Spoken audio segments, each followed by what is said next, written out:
ของเจ้า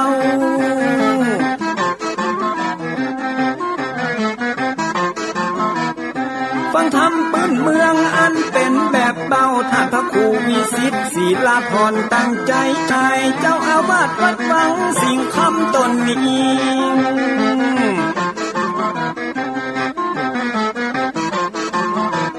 อนุรักษ์ของเก่าล้านนาก่อนกี่เมื่อลูกหลานเฮาตี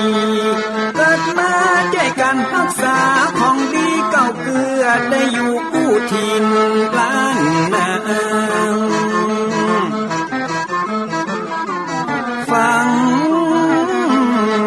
ทำแล้วของแผ่วจิตใจเหมือนป่าอยู่ในนาทีนั้นน้ำ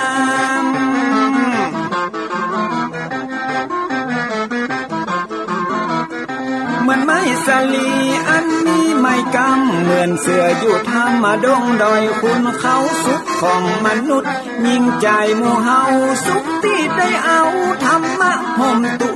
ม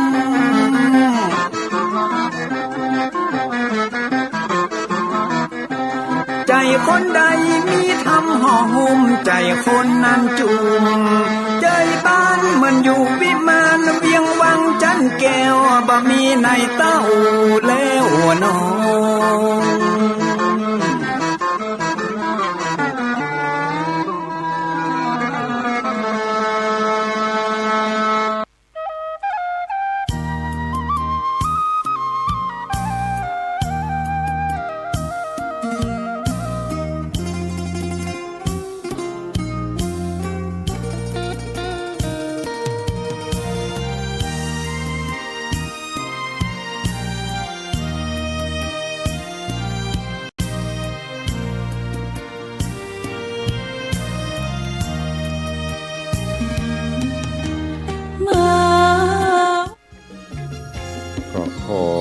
ยกมือ10 นิ้วกราบนบนอบน้อมอย่างพระติรัตนเกี่ยวเจ้าตั้ง3 ประการอันมีพระพุทธเจ้าพระสัทธรรมเจ้าพระสังฆเจ้าอันเป็นสรณะที่เปิ่งที่เคารพนับถืออันสูงสุดในชีวิตกราบคารวะแตบไตรไหว้สาปารมีธรรมพระมหาเถรานุเถระเจ้าคณะพระสังฆาธิการภิกขุสงฆ์สามเณรจุตนจุองค์ด้วยความเคารพเจริญสุขเจริญปอนปออกไม่ออกศรัทธานาบุญสันนิบาตตันเข้าจุหนุ่มเท่าใจยิงขอน้อมต้อนรับทุกท่านเข้าสู่รายการมรดกธรรมกำเมืองและสารธรรมกำเมืองต่างสถานีวิทยุกระจายเสียงพระพุทธศาสนาแห่งชาติและสังคมคลื่นเพื่อการศึกษาพระพุทธศาสนาและวัฒนธรรมคลื่นพระพุทธศาสนาและจริยธรรมส่งสัญญาณออกอากาศต่างคลื่น FM 104.50 เมกะเฮิรตซ์และคลื่น FM 96.0 เมกะเฮิรตซ์พร้อมกันนี้ก็ขอยกมือ10 นิ้วกราบถวายการต้อนรับและเจริญพรต้อนรับพ่อแม่ครูบาอาจารย์พระสงฆ์องค์เณรญาติโยมสาธุชนทุกท่านที่ได้เข้ามาติดตามรับชมรับฟังทางภาพและเสียงการไลฟ์สดต่าง Facebook ไลฟ์ของวัดวังสิงห์คำ Facebook ไลฟ์ของธรรมะภาคเหนือ Facebook ไลฟ์ของธรรมะคลายเครียด Facebook ไลฟ์ของทีวีวัดฝ่ายหิน ของท่านพระครูสมุวิสุวัฒน์วรกิจโจและหน้าจอFacebook ไลฟ์ FC ทุกรูปทุกท่านที่เข้ามาแล้วได้ร่วมกันเผยแผ่นำธรรมคำสอนโดยการกดแชร์ทุกท่านมีส่วนร่วมในการเผยแผ่เนอะโดยการแชร์เสียงธรรมะแชร์เสียงรายการนี้แชร์รายการดีๆนี้ไปยังกลุ่มของเพื่อนของทุกท่านอันหนึ่งก็เป็นมังคละมงคลเขาได้ส่งสิ่งดีๆไปสู่เพื่อนเฮาในกลุ่มอันหนึ่งก็คือร่วมกันเป็นการเผยแพร่นำธรรมคำสอนดีกว่าจะไปแชร์สิ่งอื่นที่มันบ่เป็นมังคละที่มันบ่เป็นมงคลเนอะอันนี้เชิญทุกท่านแชร์กันไปส่วน ในญาติพี่น้อง FC เฮาตั้งเปิ้นเปิ้นบ่ได้ดูเตื้อเปิ้นก็จะมาดูย้อนหลังได้นะสิ่งเหล่านี้แหละร่วมกันเผยแพร่ไปเตอะแชร์กันไปเข้ามาแล้วปุ๊บก็สละเวลาน้อยนิดปลายนิ้วเร็วๆงามๆของท่านกดไปที่คำว่าแชร์สระแอชอช้างรอเรือกรันแชร์ไปญาติโยมศรัทธาเฮาก็ได้ฟังน้ำฟังธรรมกันอย่างทั่วถึงเนอะกราบขอบพระคุณพ่อแม่ครูบาอาจารย์ทุกรูปทุกท่านขอบพระคุณอนุโมทนากับญาติโยมศรัทธาบุญที่ได้ติดตามรับชมรับฟังทางภาพและเสียงทางหน้าจอ Facebook ไลฟ์ก็ดีรับฟังกันอยู่ทางบ้านทางจองก็ดีที่สำคัญกราบขอบพระคุณในเมตตาของท่านผู้อำนวยการสถานีที่ได้มอบถวายเวลารายการนี้ดำเนินโดยเจ้าเก่าเจ้าเดิมตุลุงในวังอาตมาภาพพระครูวิสิทธิ์ศรีลาภรณ์รองเจ้าคณะอำเภอเมืองเชียงใหม่เจ้าอาวาสวัดวังสิงห์คำตำบลประแดดอำเภอเมืองจังหวัดเชียงใหม่เป็นผู้ดำเนินรายการเนอะก็ดังที่ได้กล่าวไปวอบแบมบางวันก็ปะบางวันก็หายก็เป็นไปตามสภาวะธรรมเนาะบางวันก็ร่างกายต้านทานบ่ไหวเหนื่อยเพลียบางวันก็ภารกิจศาสนกิจเป็นที่เข้าใจกันเนอะก็แต่ว่าเสียงมาทุกวันอยู่ละแต่ตัวสดๆจริงๆร้อนๆจากเตานี่ก็ถ้าประจำเป็นก็บละญาติโยมศรัทธาวันนี้ก็ขอน้อมต้อนรับโยมปีสลินทิพย์บุญเลิศโยมสุวรรณอินใหญ่โยมปีสมศรีพรหมเมืองโยมพินาศอิสมเตปินพินาศอิสมเจ็ดศรีพิธาจารย์มคณยกชื่อดังโยมปีหมอมัทนาอัมพันธ์เข้ามาแล้วรายงานตัวเรียบร้อยแล้วเข้าสู่รายการเรียบร้อยเนาะก็เดี๋ยวก็มามาจากข่าวสารงานบุญหรือข่าวสารต่างๆใต้รายการเนาะวันนี้เข้าสู่หัวใจรายการก่อนโดยการฟังน้ำฟังธรรมบางพ่อก็นั่งฟังวันนี้แปะคำให้ไปเอี่ยว วันนี้แปะคำหายแต่วันนี้สดร้อนจากเตาเนอะพี่น้องต่างคลื่น104.50ก็ดีต่าง96ก็ดีวันนี้สดร้อนจากเตาเข้าสู่หัวใจรายการฟังแปะคำกันก่อนเดี๋ยวก็มามาจากใต้รายการเวลาบันบลอเนาะไปอยู่แบบแป๊บแปะคำในตอนที่แล้วผูกที่6จบปริปุณนังไปถึงที่ไหนแล้วไผ่จำได้พ่องฟังหลายรูปหลายองค์หลายรายการหลงลืมกันไปแต่ไม่ต้องเป็นห่วงตุลุงก็มาสรุป ก่อนที่จะเทศตอนต่อไปให้ฟังเป็นประจำถึงวันอยู่ละในตอนที่แล้วถึงตอนที่วิมาลาและโพธิสัตว์เจ้าแปะคำหลังจากที่ป้อพญาพันธุมติราชได้โคดเกียรติที่ลูกสาวไปเอาแปะหรือว่าไปหุมไปฮักชอบกับแปะซึ่งแปะเป็นเดรัจฉานแต่หารู้ไหมว่าในคาบแปะนั้นมีใจรูปงามที่เป็นโพธิสัตว์เจ้าอยู่เมื่อเป็นเช่นนี้ป้อพญาได้พลักไสไล่ส่งฮือวิมาลาออกจากบ้านจากเมืองไปท่านสาธุชนทั้งหลายเนี่ยปนหวักกรรมหรือกรรมมาถึงกรรมมาโดนบันดาลจะเป็นในอดีตชาติในชาติปัจจุบันนี้บุที่เขาได้สร้างสมไว้เนอะเจริญพรต้อนรับเนอะเป็นอายุธนาจ้างสอรูปรอจ้างสอยุทธนาหางดง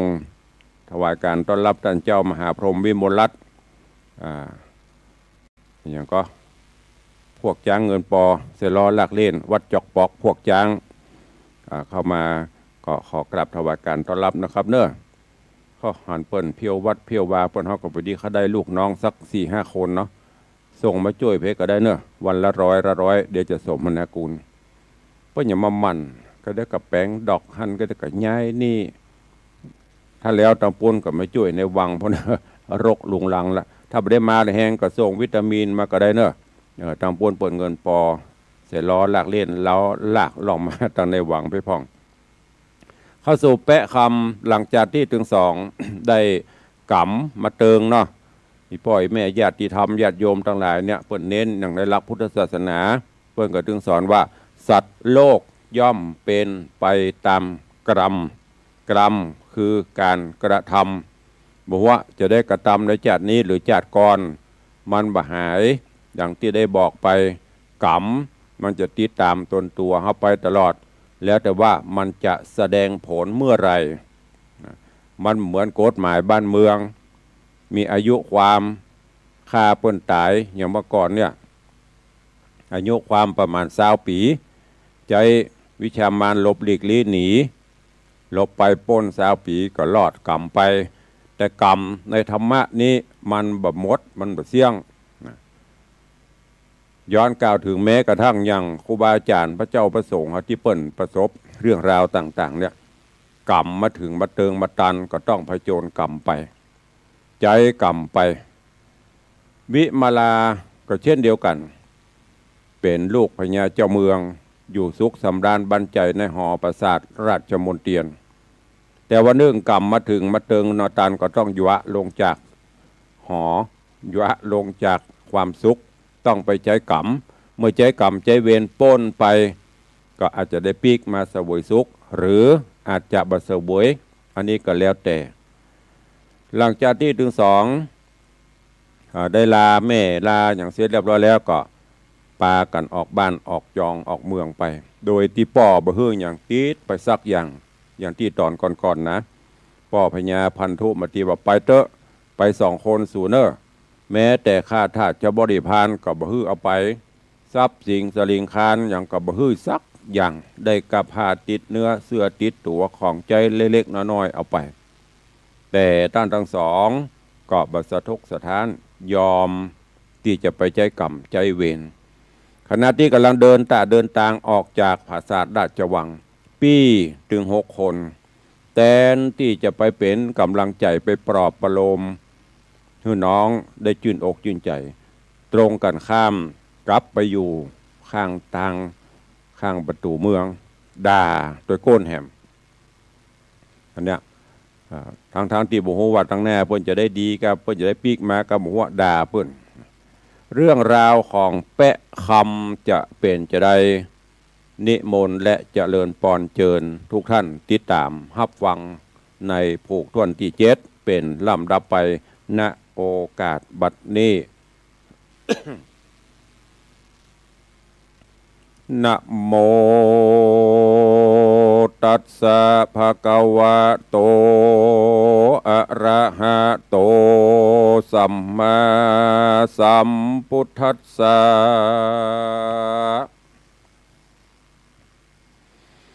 สัพเพจะนาปะทาทิตุญาอาคะมะนังยัตวาสมาคตาหติสาทะโวดูราสปุริสะตั้งหลายพร้อมนาควายยิงใจตานตั้งหลายหนุ่มเทามีศรัทธาเก้าเป็นประธานย่อมได้ตานเขาน้ำวัตถุพรำตามมีพระมุนีที่ไวเตสนาไว้เป็นหมายว่าจักมีอานิสงส์หลายมากกว้างบ่อาจอ้างกันนาหรือตานนั้นหนาตกถอยอานิสงส์น้อยบางเบาย้อนใจแห่งเฮานั้นเราหากเป็นเก้าปามีการใจยินดีโจมจืนโจกยกยืนตานไปอย่างปัจใจเครื่องใจแม่นเป็นของตำไตธรรมดายอมมีอานิสงส์นานำนะมากกว่างบ่อาจอ้างจะใครกันแน่บ่ใส่ใจบ่จื้นเต้าจกยกยืนได้หรือจำใจตานเอาแน่กลัวต้านว่าเตียนควันหรือต้านนาปันตกใส่ใจหมุนไม่ไปนาย แม่นตานไปหลายหลากอานิสงส์บ่มากและนาเหตุนั้นศรัทธาตั้งหลายจุโพจุงได้ควาดหูขะนิ่งนายเฮือแป่งนาใสใจเจินก้อยยกยืนยอตานจริงเจียงคานผาเสดอานิสงส์เลิศนานำเป็นสะเป่าคำเล่มกวางป่าข้ามตาตั้งสะกอนดับอาบอนไม่บาดสุดเสียงขาดมองเงาดังเจ้าเฮาจุผู้ใดพร่ำหูเฮียนมาว่าอิติปิโสภะกวาตานะนาวังสัมมารุยหะดังนี้เป็นนาเกาภะกวาอันว่าพระพุทธเจ้าโดนเป็นปิ่นเกลาติโลกานำสัตว์นำแหนโลกไตคืนสู่เหือใหญ่เจียงคานคือได้ฮือตานบอกขาดหลายแสนจาดดิลีเป็นเหือดีแก่นบันบ่ไว้บันเฟือนครอนข้ามสากรบ่จ้าถึงฝั่งกำแน่เกิดเนระปานการฮือตานดีเล่าอ่านหากเป็นเก้าปาลมีเป็นกองดีกวนไตฮือสมไฟขะนิ่งไม้บานีต้านทั้งหลายทวนนามาอยู่ทาฟังธรรมจงได้จำฝาติดต่อตามบาทขอบาลีว่าสัพเพจนะปาตาดังนี้เป็นตนบานี้แดเตสัพเพชนะปตาอันว่าคนตั้งหลายข้างขอกอยู่ไปนอกปาลาหูว่าราชธิดาน้อยเนตรกับแปะวิเศษคำใส่ออกเวียงใจมาหอดแล้วยังจอดเศร้าสาก็ปากันมามวลหมู่เวทล้อมอยู่แนะนำพ้องก็มาย่อมือตำตั้งกล่าวถามนางนอดเดาสมสะเลนางก็ไขว่าเจกล่าวจี้เฮอแจงทีตามไรคนยิ่งใจหนุ่มเท่าหูเงื่อนเก้าขี้ยาพ้องโศกาไม่มาดน้ำตาหยาดลำไหลพ้องมีใจหักขอดยังนั่งยอดราชธิดาต่างรีบสะแหวงหาเสาะไซเอายังไม่บงสั่งเปื้อดาดังแต่งห่างมาแปงตูบยังสับปานพ้องก็มาตัดฟันพ้องก็มาลากพ้องก็มาซับฟากสันฝ่าพ้องก็มาภัยขาจักตอกพ้องก็มาเตะหมอกขุดขุมปกเสากุมตั้งไว้เอาเครื่องใส่ตามลายบ่อนนั้นลายแต่ใส่ก็เมียนได้ดังใจตั้งเฮือนไฟแห่น้ำมีพร้อมพร่ำจุประการ พ้องเอาข้าวสารมุ่นแป้งตังจีนเฮ่งป่าไตพ้องเอาพริกเกลือลายผักไม้ตั้งเครื่องใจจุอันน้ำมาปั่นยื่นตอนทะว่าเกตนางน้อยอ่อนสมสลีต่างไขว่าตีต่อถอยมีบอดน้อยอนาถาแล้วก็ดาคืนสู่ยัง ที่อยู่ภายมาน ยามตะวันตกต่ำลวดมืดค่ำจนตาก็มีหันแดนาโพธิสัตว์โตปนะส่วนโพธิสัตว์ตนผาเสดออกจากคาบเปะเลิศคนสายเข้าอยู่ในตูบน้อยกับนางยอดซอยราชธิดานางก็จะกล่าวจี้ว่าข้าเดปี้สายใจต่อแต่นี้ไปเป็นเก้าขอพี่เจ้าองค์คำจุงวางตำละตอดยังคาบเปะยอดคนสายหรือเอาไฟซุ้มใส่หื้อไฟวู้ไม่ให้โหนเพื่อบ่หื้อคนตั้งใครได้ว่าให้เตียนควรนอขุนท่านหนุ่มเนาก็ตอบเล่ากำไปว่าข้าเปะคำใสนั้นโสดมีประโยชน์แน่นำปีอาจกำซัดใส่ฮือไฟบุไม่หายสูญย้อนมีกุลมากวังบ่อาจอังกันนะปีจักหักษาสุขซ่อนไว้ตามบ่อนไปนอยแต่นี้ไปเป็นเก่าปี้บอกเข้าบางตนในคราบแปะมงคลคนซอยตามดังถอยกำนางเตาจักวางซ่อนไว้บ่ฮื้อคนน้อยใหญ่ได้หานเฮาจางปากันก่อสร้างบ่เว้นแห่งเสียกันบ่ปอนแนนไปนาเตี้ยงจักโปนโศกกลามองขีมนอมุนีตนองค์อาจกับนางนาใส่ใจอันเคยอยู่ห่อใจยอดซอยมาอยู่ตูบน้อยมุงคาตู้เครื่องกากั้งเกณฑ์ถมทางเน้นเดิมอ่อนก็ก้อยถอนกะก็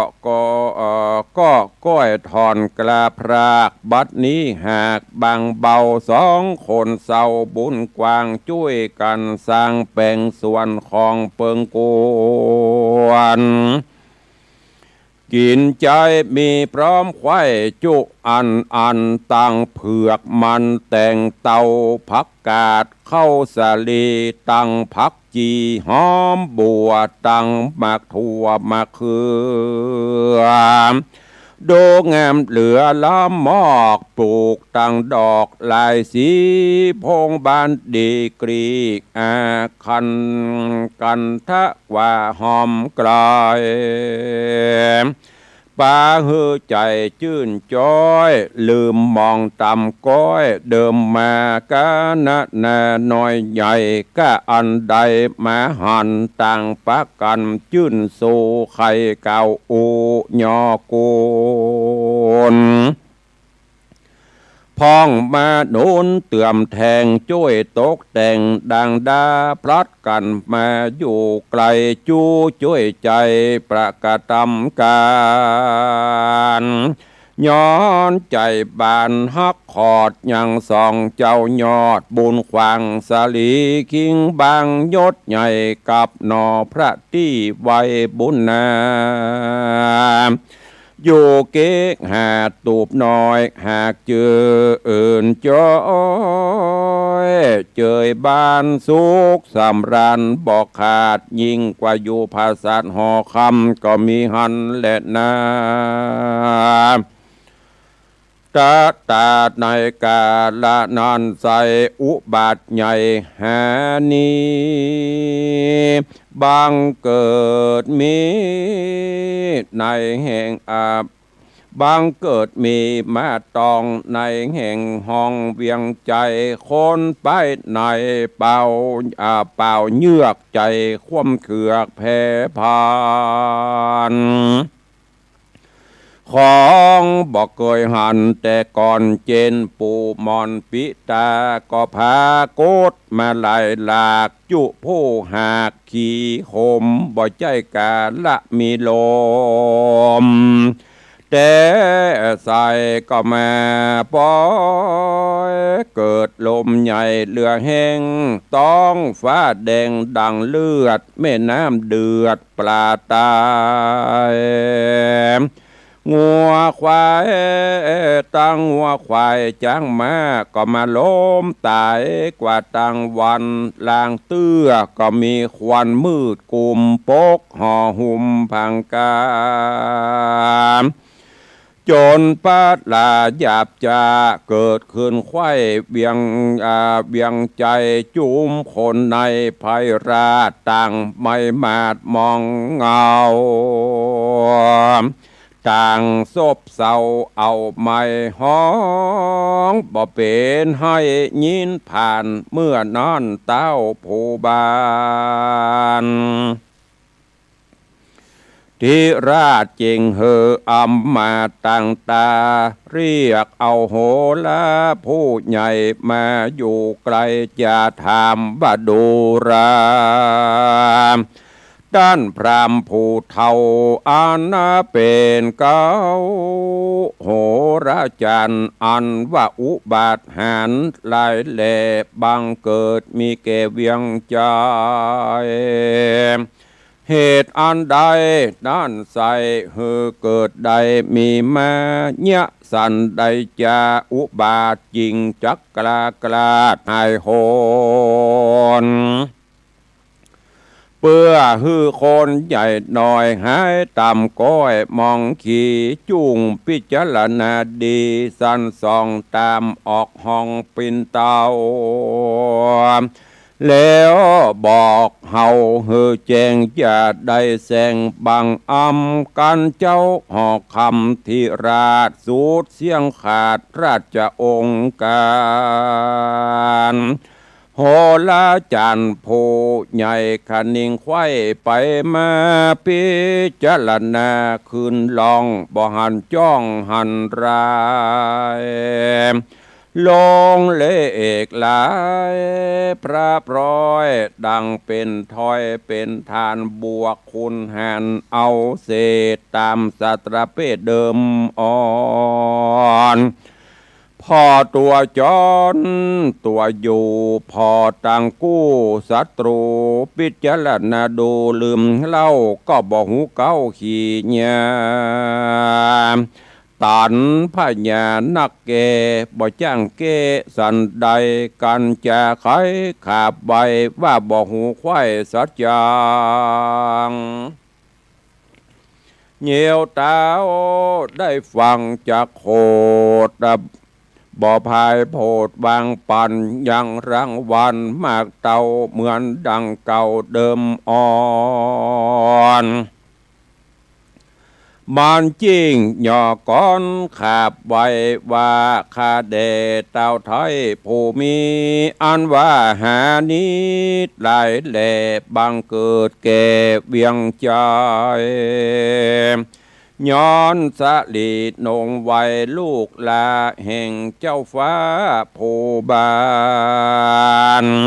เอาคนสามัญต่ำต่อยออกจากคาบแปะถอยมาเป็นผัวตามเจ้าเหนือหัวหักหูคนเล่าอู้เนืองนานการเอาตัวมันไปฆ่าหือความนาวำไวอุบาทละตัวให้ก็จักโยกย้ายหายนี้เจ้าปุรีไพรหน่อยจักอยู่จื่นจ้อยเจยบานใจสามานนั่นโสดมันบ่โตดอันใด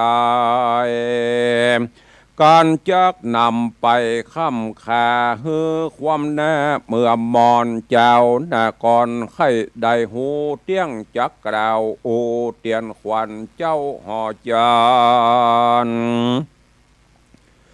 ยศใหญ่โตกแต่งใส่อุบายฮือมันตายย้อนโตดคนบ่คิ้วโคดนันตานินตา มโหฬารผู้เฒ่าก็บอกเราอุบายตามมันหมายกึดใดฮือแก่เต้าไทยหลายประการเจ้าผู้บานฟังแล้วใจผ่องแผ้วยินดีรางวัลมีมากเต่าปันเกเท่าโหรามันโสมานัสสาจื่นยาวขาบลาเต้าบัดเดียวแล้วปอกเดียวขึ้นสู่ยังที่อยู่เฮือนมันก็มีหันและนาอาทาในกาละนันเต้าเป็นเจ้าภาพปาลาก็มีอาจญาโป่งขาดบอกอมาตย์คนนายว่าดูราขุนเตรียมใจเฮ้ยผู้แกวนเมืองจุงแล่นไปปาน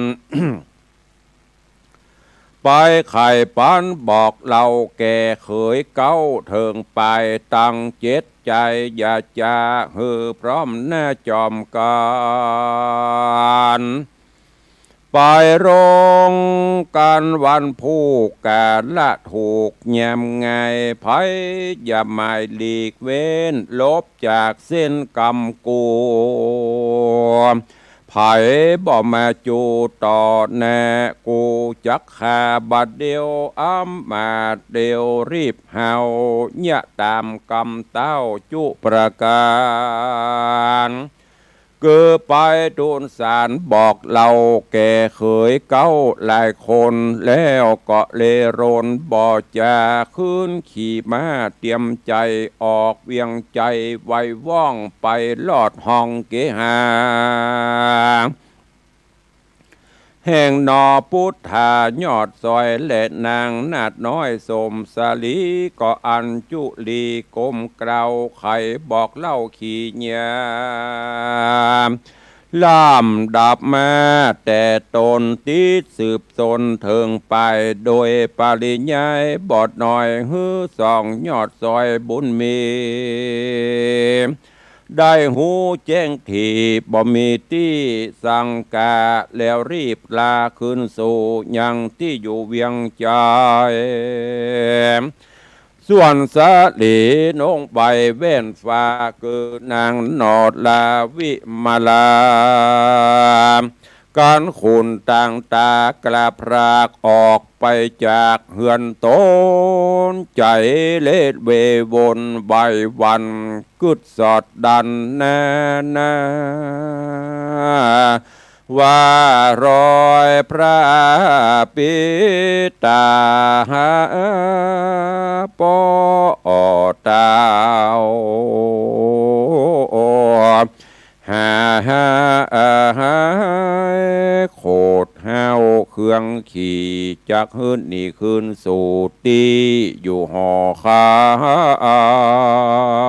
มหรือโกธาดำไม่เดือดบ่หูเหือดสูญหายจริงอุบายเรียกร้องไปสู่ห้องเบียงใจเพื่อฮื้อคนในใจกล้านำไปขาแต่งฟันหรือก็กลุ่มพันขังไว้ในคอกใหญ่กังการาชธิดายศใหญ่ขัดนิ่งควายปลาลายประการตุกโศกปันจ่องหอยแนบบ่จื่นจ้อยเจยบานจริงจะไขขานกล่าวโอเฮอเจ้าหูตามเมนอมุนีบุญกวางก็กล่าวอ้างกำไปว่าดูราสายใจเฮ้ยน้อยนาดนางอย่าได้ไม่มาดเครื่องกาบอตันเข้าดงแน่ปากวางอย่าไปฟังอ้างว่ากลัวเสือบอตันหันเหือหิมฟังอย่าได้ฟังอาวร กลัวเมื่อมอนขาดความกลางเม็ดน้ำวังใสเม่นมีภัยน้อยใหญ่บังเกิดใดมีมาขออ่อนมีพาญาจบจอดย่อมเอาตัวรอดสวัสดีนอมุนีหนุ่มเนาจัดลมเหล่าหลายประการเพื่อฮื้อนางนงครานยอดซอยหายตำก้อยมองขีก็มีแลนาปุณณติวะเสกันวัลลุนมารอดส่องเจ้ายอดบุญนำเกิดหนอคุณทำตนองค์อาจกับนางนาถราชธิดาก็จากเกหาที่อยู่เข้าไปสู่เวียงใจโจมคนในไพรราชดังอำมาตย์เสนาหูว่าราชธิดายอดซอยได้แปะตำตอยเป็นผัวป้อเหนือหัวโคตรกล้าได้ครับกว่าเสียไกลบานี้เปะคนใส่วิเศษได้กระเป็ดเป็นคนมีลักษณะโตโหนแงมอาจดังเตบบุตรหยาดลงมาคนนาโลกกว้างไผบ่อ่างเตรียมตันตังก็ใครหานใครพอเฮอแจงต่อสายตาจิ้งปากันมาม้วนโบยืนใหญ่อยู่หิมตางก้อนสะลีกิงบางดอดเนากับโปที่สัจเจ้าบุญแน่เข้าปลามารอดเข้าได้ตอดตาหันต่างก็มาปะกันตันกล่าวว่าผัวว่ากรรมเล่าสาวถึงหูได้มาโจสันทีสุดเสียงตี้สงสัยกำเข่าไข่กล่าวเกหากแม่นแต่ดิเลโจมสาวจีแม่ห้างพอตาปอข้างลืมคิงต่างคนิงใครใดเอามาอยู่ไกลเฟือแฝงเหลวมาแยงตัวเก่าแม่นห่อเข้าตัวหา3 วันมาครบควายหาบ่อใดต่างงามดูปุ่มหลามต้องเธอตาเลิกแม่แอวอูเจ้าเล่งดูที่สันกืดสอดดันได้โคนยิ่งใจหนุ่มเท่าพอส่องเจ้าบุญมีต่างยินดีจอมจื่นใจต้องตื่นปิญาตังไขจ๋าต่อถอยมีบ่อน้อยลายประการนอโปธิญาณตนองค์อาจกับนางนาถราชธิดากอยไกลกล้าบ่จอดต่อเต้ารอดห่อคำยกตินตำย้ายบาทขึ้นภาศาสตร์เร็วปันแล้วอภิวันกลมกล่าวไว้ป้อเจ้าราชาแล้วรอราอยู่ทาบอกกล่าวอุกจากกำใดยามนั่นคนไปในหนุ่มเท่าคือ6เคยเก้าคำใจโยธาหลายอ้ำมาเต็มห้องราชโรงกันต่างปะกันสั้นพอยังเจ้าหนอคุณทำต่างไข่กำบ่ออกต่างไข่กำออกปากจุผู้หักยอกุลว่าเป็นตนบุญปังก่อนแห่งนางน้อยอ่อนราชธิดาก็มีหันและนาเนติตังขีญะสังวันนาวิเศษจะห้องเหตุธรรมเทศนาแปะคำลำดับเทิงผูก7ตอนที่1ก็บังโกมสมเร็จเสด็จ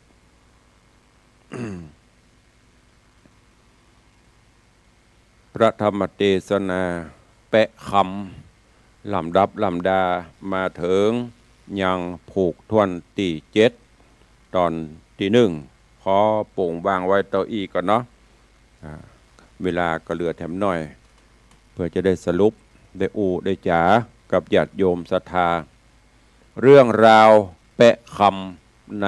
ผูกที่7ตอนที่1นี้ก็ลำดับลำดามาถึงหลังจากที่โพธิสัตว์เจ้าแปะคำและแม่นางวิมลาถูกพ่อพญาได้พลักใส่ไล่ส่งให้ออกจากบ้านจากเมืองถึง2ก็ก้มหน้าก้มตารับกรรมสั่งที่ป่อได้บัญชาออกบ้านออกจองไปเจ้าบ้านเจ้าเมืองหูข่าวต่างก็อินดูสงสารแล้วก็พอไปถึงใต้เมืองปุ่นก็ไปตกลงโปร่งใจจะปลูกแปลงตูบแปลงปังอยู่เป็นที่อยู่ที่อาศัยเจ้าบ้านเจ้าเมืองที่หูข่าวต่างก็ป้ากันไปช่วยขุดขุมตัดไม้ซับฝากตันฝามุงหลังคาแล้วก็เอาอาหารการกินเครื่องอุปโภคบริโภคอย่างมาฮื้อถึง2ก็อยู่ด้วยกันหลังจากที่อยู่มาตั้งนอกนี้ก็รู้สึกว่าความโศกอาดูลความโศกความเศร้าก็เริ่มเคล้าคลายเบาบางลงเพราะว่าปรับตัวเขาได้ละ ช่วยกันเสาะว่าหากินช่วยการปลูกสร้างห้างแปลงสร้างฐานะหลักฐานเก็บหอมรอมริบไปโพธิสัตว์เจ้าแปะคำก็ออกจากห้างแปะมาเป็นคนเขาเนี่ยมาเป็นคนส่วนคาบแปะก็เอาเก็บไว้ซ่อนไว้วิมาลาก็บอกคือโพธิสัตว์เจ้าว่าปี้เฮยปี้ก็ไม่ใช่ว่ารูปร่างอัปลักษณ์อย่างหน้าตาก็ดีรูปร่างก็งามน้องว่าต่อไปนี้แปะไม่ต้องไปอยู่ในห้างแปะละออกมาผจญความจริงออกมาสู้ความจริงจะเนี้ยคือเปิดได้หูได้หันว่ามันเปลี่ยนจะได้โพธิสัตว์ก็บอกว่าโอ้น้องเหยมันยังบ่ถึงเวลาเตื้อมันบ่ถึงเวลาปรากฏเตื้อตอนนี้ก็อยู่ลบกันไปจะเนี้ยเพื่อมันมีอย่างเกิดขึ้นมาพี่ก็จะได้ใจห้างได้ขาบแปะเนี่ยลบหลีกลี้อยู่แต่ถ้าเอาไปเผาไปอย่างเกิดมีอย่างขึ้นมามันจะลำบากก็ตกลงโปร่งใจอยู่ด้วยกันไปฉันผัวเมียเสาะบ่าหากินลีดล่ำต่ำสร้างรักสร้างฐานโดยบ่หันแก่ความเหน็ดเหนื่อยบ่หันแก่ฮ้อนบ่หันแก่หนาวง่ายๆคือบ่เกลียดค้านน่ะถ้าลักษณะของคนเกลียดค้านหรือคนขี้ค้านนะญาติโยมตอนหลายอย่างในหลักธรรมะเกลียดค้านทำการงานเนี่ยมีอยู่6ประการ1อ้างว่าหนาวโอ้หนาวสั่นก๊อบจะบรรยากาศยังไงจะรอให้มันควายให้มันหน่อยกันกะให้แดดฟาดก่อนให้มันได้อุ่นแล้วก็บรรยากาศแฮมบอลฮ้อนจำบรรยากาศฮ้อนอยู่รอมันเย็นก่อนแฮมกำพอใจบรรยากาศเจ้าอยู่ไปเตื้อรอควายให้มันหน่อยก่อนไปพอควายมันหน่อยควายละค่ำละคือว่าไงอ้างหนาวอ้างฮ้อนอ้างเย็นอ้างมืดอ้างค่ำเนี่ยลักษณะโคตรขี้ค้านอย่างที่ว่าอ้างหันอ้างนี่นะสุดท้ายก็ไม่เจริญแต่ว่าโพธิสัตว์เจ้ากับวิมาลามันมีโพธิสัตว์เจ้ากับบ่อ้างฮ้อนอ้างหนาวอย่างเทิดทุนเมียยกให้เป็นผู้นำตั้งครอบครัวตั้งเนี่ยกินเนี่ยว่ากรรมโบราณประวัติใจเป็นจ้างติดหน้าไม่ยิงเป็นยักจ้างติดหลังช่วยกันกระทำการทำงานหิหาลิล่ำต่ำสร้างจนดีขึ้นก็วันหนึ่งพ่อพญาก็ให้กำจัดเพราะว่าหูมันละให้กำจัดโพธิสัตว์เจ้าก็เลยออกอุบายจะเนี่ยจะได้ห้องโหนวันหนึ่งเกิดเหตุการณ์ในบ้านในเมืองสิ่งที่บ่เคยหูก็ได้หูสิ่งที่บ่เคยหันก็ได้หันสิ่งที่บ่เคยเกิดก็เกิดง่ายๆว่าเกิดกาลียุคเกิดทุกขพิษภัย เขาอยากหมากแปลงอย่างต่างๆภัยที่บหูบหารเนี่ยเกิดขึ้นในบ้านในเมืองพ่อพญาก็ฮ้องโหนโหราจารย์มาโหราศาสตร์โหราจารย์มาก็จะเนี่ยจะได้เพราะบะแชมเนาะหูบะแชมจะทุนไปบัดถูกเนอะก็จะโดนตัดหัวจะไม่ได้ทรัพย์ไม่ได้อย่างตอบแทนพอดีกึดถึงอันเนี้ยที่ลูกสาวมีเอาผัวไปแปะก็เลยเอานี่มามากราบทูลคือป้อพญาพันธุว่าเหตุการณ์ที่มันเกิดอย่างเงี้ยขึ้นบ้านขึ้นเมืองเนี่ยบ้านเมืองฮอนหายเนี่ยก็เพราะลูกสาวป้อพญาเนี่ยไปเอาแปะมาเป็นผัวมันถึงเกิดเหตุการณ์จะนี้มีวิธีแก้ก็คือกำจัดเหียกำจัดหรือปราบปรามฆ่าเหียก็จะได้อยู่สุขสบายโอ้ได้ยินจะนี่จะได้ป้อพญาก็จำเป็นปฏิบัติตามก็เลยปกเปล่าข่าวสารห้องเพื่อลูกเคยตือมดเนี่ยเข้ามาในเมืองแล้วก็จะมีแผนการจะฆ่าซื่อๆกับหัวพ้นว่าคงจะมีแผนการดำเนินการต่อไปเรื่องราวของแปะคำจะเป็นจะได้ก้อยติดตามฟังในตอนต่อไปอันนี้ญาติโยมตหลายคนเนาะถ้ามันโหจะพ้นห้องอย่างถ้าฮิจะเนี้ยเฮ้ปนนะมันถึงหาวิธีปนตัวว่าไม่ได้โดยเล่ก็เอาโดยกลไม่ได้โดยมนก็เอาคาถาสุดท้ายมาถ้าบุญเป็นนักเหลือก็อย่างว่านะพ่ายแพ้ไปอย่างปัจจุบันเนี้ยนี่ที่พวกครูบาอาจารย์พุทธทำนายไว้สิ่งบ่เคยหูก็หูบ่เคยเกิดก็เกิดบ่เคยหันก็หันในยุคของเขาเนี้ยแต่อย่าไปสะทกสะท้านจะไปตัวมันก้อยแก้กันไปก้อยปรับกันเข้าไปจะหันน้ำมาตุบตับปุ๊บปั๊บก็เล่งแก้กดแหล่งแก้นั่นแก้นี้สุดท้ายซ้ำจะหายกว่าเก่านั่นก็ฝากไว้กับญาติโยมทั้งหลายเนอะทำเมืองเขานี่ทำข้าวนี่มันจะแฝงไปด้วยสารคติตุลุงก็ก้อยจะเก็บก้อนเอามาเฮือส่วนอีป่อยแม่ครูบาอาจารย์อีป่อยแม่ที่ฟังอยู่ก็ก้อนเอาพ่องแกะก้อนไกเอาสาระดีๆนำมาคิดพิจารณาเอามาใช้ในการดำเนินชีวิตประจำวันเนอะเหลือเวลาแถมน้อยเดียวจะหมดละเวลาก็รวดเร็วเวลาก็ว่องไวโอ้วันนี้ตั้งหน้าจอก็ยังหนาแน่นอยู่ยังหลงหลายอยู่ยังคือหอดคือเติงหักกันอยู่เนาะวันนี้ย่องก็มาขมุก็มาเจริญปอนเนอะโยมพี่อัญชลีคำกิติเป็นอย่างนี้โยมอะไรนัทปริยากะเป็นอย่างนี้อ่านบรรทุกสุมาเนอะถึงตุลงถึงยอมรับนะภาษาอังกฤษนัดอย่างนี้นัดกับว่าอย่างนี้พิมพ์อันภาษาไทยใส่ผ่องจะได้อ่านถูกเนาะแล้วก็มีตุปีมหาคมสันจากห้วยบงกับสาธุไวสาครับปอสาธุเนอะเจริญปอนคุณโยมชนจันทร์ซ้อนคำโยมแม่สุปรณีรูมาโยมจันสายแป้งหลวงเข้ามาแล้วก็มีท่านเจ้าพระครูจันทสรการต่งหมื่นน้อยนักเทศฝีปากเอกของประเทศก็มาฟังเนอะสาธุขอกราบถวายการต้อนรับตัวเองเจริญปอนโยมพินันล่าพินันจรันปิยจันทร์อาสลมโดยซิวสาธุขอกราบหอมมุทิตาวันเกิดตุลุงอย่างหอมอย่างหอมสัง 2,000 บาทสาธุเนอพินาศเนอหอมทำบุญวันเกิดตุลุงมุทิตาวันเกิดอนุโมทนาบุญตัวแล้วก็มากินข้าวน้ำจำข้าวตอนตัวกันเนออู้ถึงวัน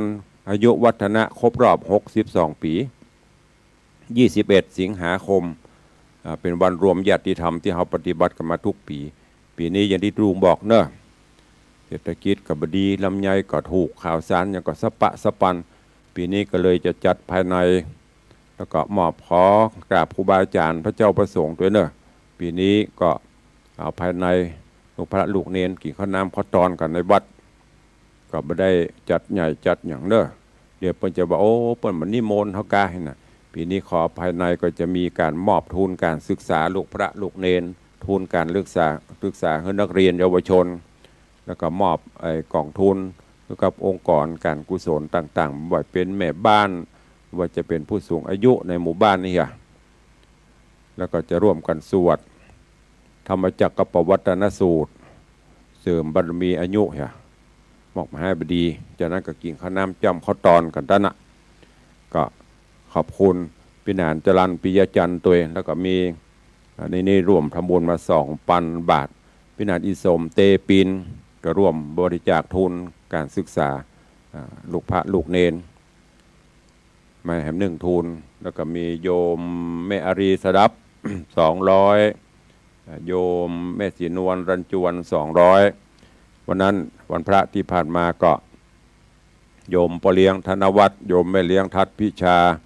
สุสิงคำก็เป็นเจ้ามูลสถาเก้านำปัจจัยมามอบถวาย 20,000 บาทแล้วก็จะตัวมันมารูนแหม 20,000 นี่ปเลี้ยงว่าเอาเป็นก้าจะห้องขวัญก้าจะอย่างก้าสุดแล้วแต่ของขวัญพิเศษเดี๋ยวจะตัวมันมารูนอีหรอก็ขอบพระคุณบุญรักษาเนอะช่วงนี้ก็ยังว่านะเนอะญาติโยมศรัทธาในช่วงที่วิกฤตต่างๆเนี่ยประสงค์องค์ข้าเจ้าก็ต้องปรับเนื้อปรับตัวมีกฎมีการระเบียบสปะสปันเราจะทำอย่างเหมือนเมื่อก่อนมันก็ลำบากดังนั้นก็ทำความเข้าใจญาติโยมศรัทธาตัววันที่21 สิงหาเนอะปีนี้ครบรอบ62 ปีแม้แต่ลูกศิษย์ลูกหาครูบาอาจารย์ที่ตั้งหน้าจอเนอะจะมาร่วมฉันเพลตัวก็นิมนต์แต่มันได้เป็นทางการอย่างเนอะจะมามุทิตาสักการะมาร่วมอย่างก็มาได้บ่ว่ากันนะญาติโยมศรัทธานาบุญ FC ก็เข้ามาก็กินข้าวน้ำเข้าง่ายก็มาร่วมกินข้าวน้ำจำข้าวตอนด้วยกันที่วัดวังสิงคำเนอะปีนี้ถ้าจำตรงกับวันพฤหัสบดีที่21 สิงหาคมเนอะมาร่วมกินข้าวน้ำจำข้าวตอนในงานวันเกิดตุลุงด้วยกันเนอะ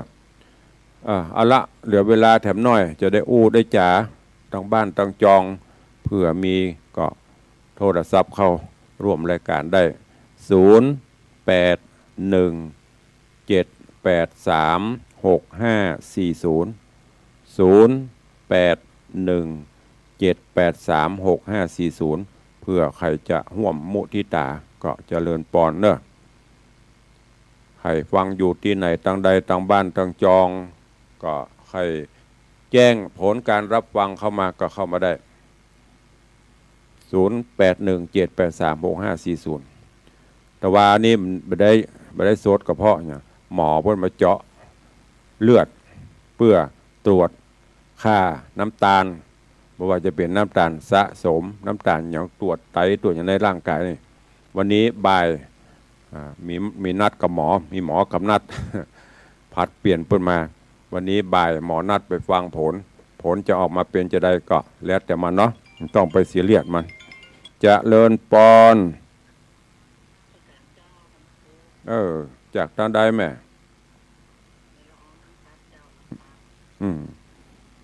สาธุเนอะ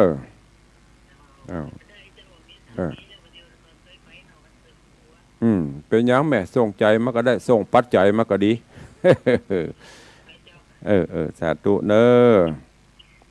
ขอบคุณโยมแม่ละอองจากห้างฉัดลำปางโยมแม่ติดตามรับฟังอยู่ก็ยังว่าน้ำเป็นไปตามสังขารธรรมมาได้ก็มา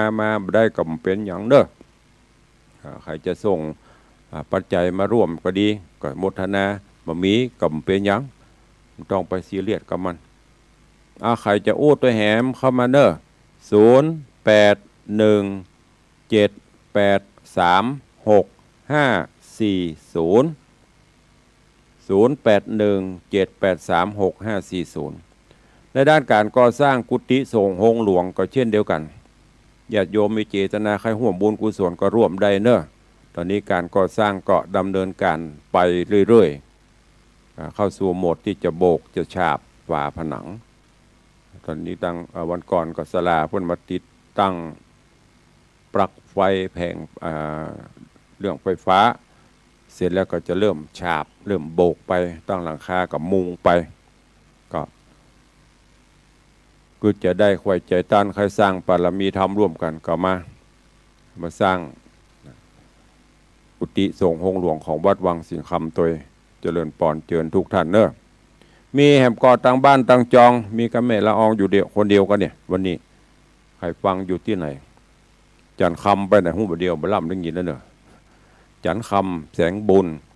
กับแม่อุ้ยมอนอย่างก็แม่อุ้ยมอนจันเด็กหญิงจันยาสมุทรเนอะแม่อุ้ยฟังอยู่ปีนี้ก็มาช่วยตุลุงเนอะวันเกิดนี่จะเอาสั่งเฮกิจะเอาทุนกี่ทุนจะหอมกี่ล้านเนอะบอกลูกบอกหลานเอามาแม่อุ้ยมอนบนฟังตลอด90 ปลายละตุลุงเฮเป็นอยู่100 นะ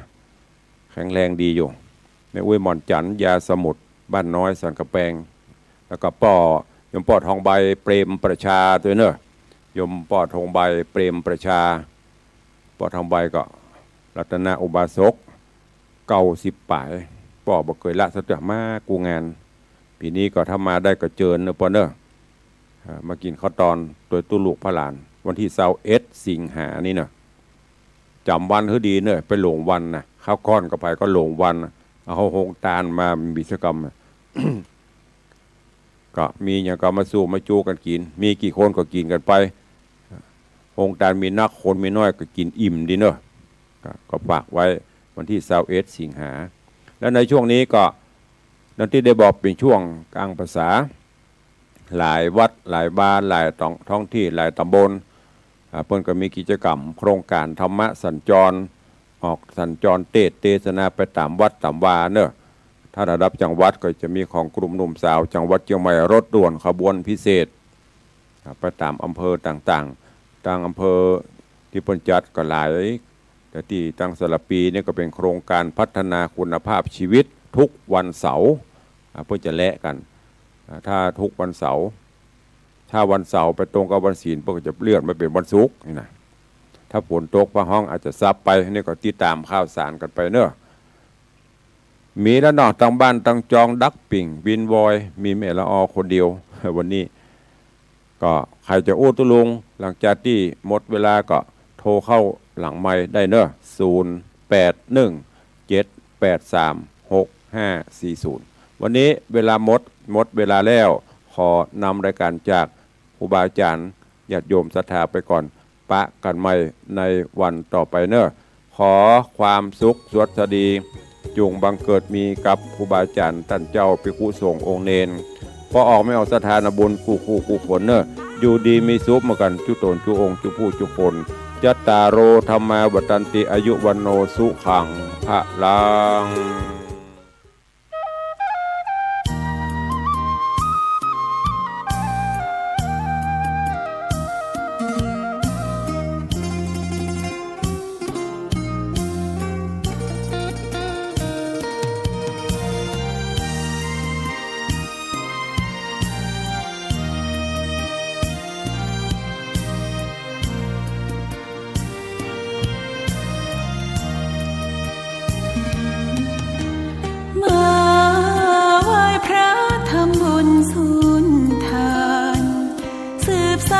ตำนาน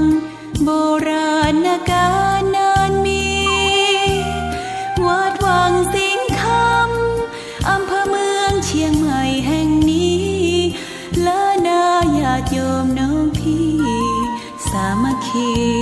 รวมทานร่วมทุนวัดวังสิงคำรู้กันทั่วคอนพระครูวิสิตศิลาภรณ์เทศสอนให้พรเกื้อกูลเจ้าคณะตำบลป่าแดดหน่อเนื้อนาบุญเจริญพรญาติโยมคุณร่วมบุญร่วมแรงศรัทธาพระเจ้าทันใจคู่วัดวังสิงคำบารมีเลิศล้ำญาติโยมเลื่อมใสบูชาครูบาเจ้าศรีวิชา